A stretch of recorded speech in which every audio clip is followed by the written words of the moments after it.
नमस्कार खबर ओडिया को आपण मानको बहुत बहुत स्वागत। कम बयस कहीं धड़ा होउची केश कारण और चिकित्सा जानतु। अकाल केश धड़ा हेबा प्रायतः अनेक लोकों को चिंतित करिथाए।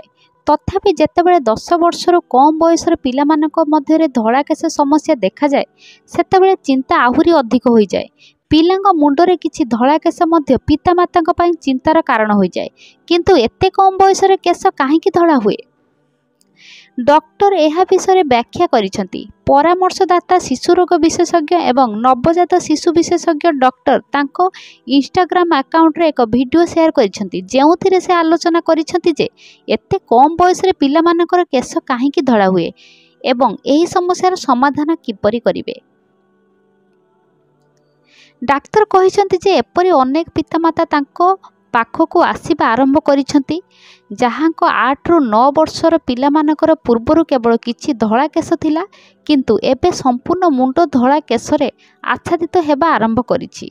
जदि कौनसी पिलार vitamin B12 iron copper zinc किंबा प्रोटीन अभाव थाए तेबे एपरि पिलामानकर केश धड़ा होई पारे। जेनेटिक्स मध्य धड़ा हेबार साहाय्य करि पारे। जदि पिला बेले पितामातांग मध्यरु जनकर केश धड़ा थाए तेबे पिलाटर मध्य पिला बेले धड़ा केश होई पारे। चाप एवं निद्रार अभाव मध्य पिलामानक शरीर रे धड़ा रंगर कारण होई पारे। पाठपढ़ा जुकु हेउथिबा चाप अत्यधिक स्क्रीनर समय रे बिताइबा कार्य करिबा पई अत्यधिक सामाजिक चाप एवं पर्याप्त निद्रा पिलामानक केश धड़ा रंगर कारण होई पारे। हार्मोन असंतुलन एवं थायराइड असंतुलन जुगु मध्य केश धड़ा होई जाए। अत्यधिक रासायनिक पदार्थ जुगु शैम्पूरे पिलामानक केश धोइबा द्वारा केशर रंग फिका पड़ जाए। किछि शैम्पूरे क्षतिकारक रासायनिक पदार्थ थाए जहाँ पिलामानक केश को क्षति पहुंचाई पारे। आपणक पिलांक धड़ा केश को कला किपरि करिवे। आपणक पिलार धड़ा केश को पुणी कला करिबा पई डाक्तरक सहित परामर्श करंतु एवं विटामिन 12 आयरन एवं थायराइड परीक्षा करंतु।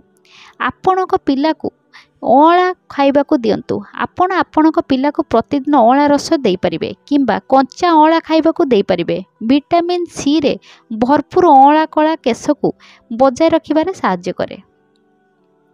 सप्ताह 2 ରୁ 3 थर नड़िया तेल एवं अँला तेल रे आपणक पिलार मुंड मालिश करंतु।